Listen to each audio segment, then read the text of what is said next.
Once upon a time, in the mystical land of Enchantia, there were 15 brave and noble knights known as the Holy Star Knights.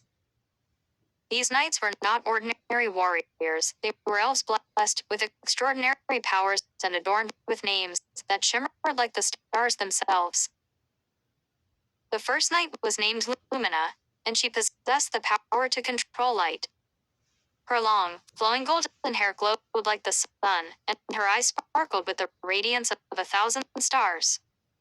Lumina wore a silver armor adorned with intricate patterns that mirrored the constellations. Next was Zephyr, the Knight of the Wind. He had silver hair that danced with the breeze, and his eyes were as blue as the sky.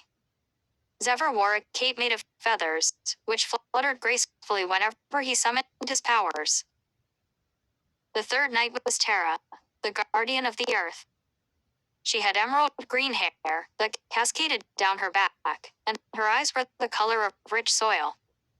Terra wore armor made of enchanted vines and leaves, which granted her the ability to manipulate the earth beneath her feet.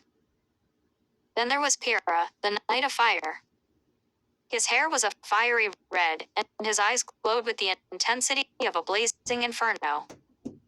Pyrrha's armor was forged from dragon scales, and he wielded a sword that could summon flames at his command. The fifth knight was named Aqua, the mistress of water. Her hair flowed like a waterfall, shimmering with shades of blue and green. Aqua's eyes were as deep as the ocean, and her armor was crafted from seashells and coral. She could summon tidal waves and control the very essence of water. The sixth knight was known as Gale, the master of storms. His hair was a stormy gray, and his eyes held the power of thunder. Gale wore a cloak made of storm clouds, and his armor crackled with electricity. He could summon lightning bolts and conjure powerful tempests. Next was Flora, the Knight of Nature. Her hair was a vibrant shade of green, adorned with flowers and leaves. Flora's eyes were the color of blooming roses, and her armor was woven from enchanted vines. She had the ability to communicate with animals and command the forces of nature. The eighth knight was named Sol, the guardian of the sun. His hair was as golden as the sun itself, and his eyes glowed with warmth. Sol wore armor that shimmered like sunlight, and he wielded a sword that emitted rays of pure light. He could harness the power of the sun and heal those in need. Then there was Luna, the Knight of the Moon. Her hair was as silver as moonlight, and her eyes held the secrets of the night sky. Luna's armor was adorned with moon-shaped symbols, and she carried a staff that could control the tides and manipulate shadows. The 10th knight was named Frost, the master of ice. His hair was as white as snow, and his eyes sparkled like ice crystals. Frost wore armor made of enchanted ice, and he wielded a sword that could freeze anything it touched. He could summon blizzards and create intricate ice sculptures. Next was Ember, the Knight of Passion. Her hair was a fiery mix of red and orange, and her eyes burned with intensity. Ember's armor was adorned with flames, and she carried a whip that could ignite with a single flick.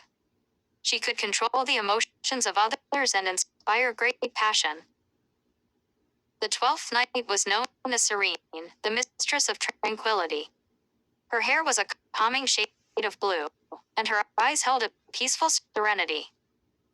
Serene wore flowing robes that billowed like a gentle breeze, and she carried a staff that could heal wounds and bring peace to troubled hearts. Then there was Aurora, the Knight of Dreams.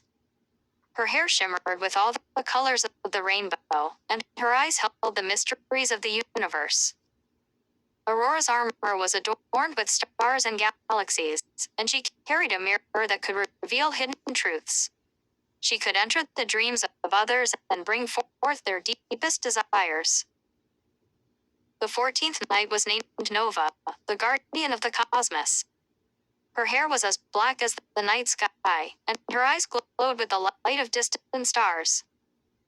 Nova wore armor that resembled the constellations, and she carried a staff that could summon comets and control the vastness of space. Lastly, there was Phoenix, the Knight of Rebirth. His hair was a fiery mix of red and gold, and his eyes held the wisdom of ages. Phoenix's armor was adorned with phoenix feathers, and he carried a sword that could resurrect the fallen. He could bring new life to the world and restore hope to those in despair. Now, these are the personal knights of the royal family of the dwarves.